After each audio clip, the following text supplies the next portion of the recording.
ibintu byinshira nyine mbwira ibyo ukora, nyine mbwira nyine aho barizwa, aho umuntu yagusanga, nyine ashatse kuvuga ati Mike ari hehe, abarizwa he, nyine akazi kawe abantu bose bakuziho.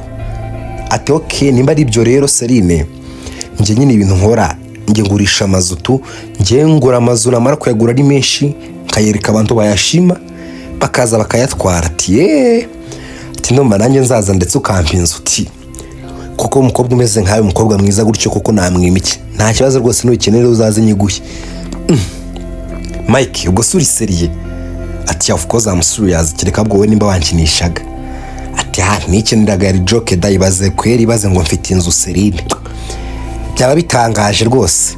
Ahubwo se nyine Seri, wibuke nyine ngomba kuza kukureba ndetse tukajyana nkuko wari wabinyemereye. Sa rwose ndabikomeje, gusa nutaza kundeba rwose ntabwo nzigera nzava mu gipangu ngo uhamagare nimbona utaje.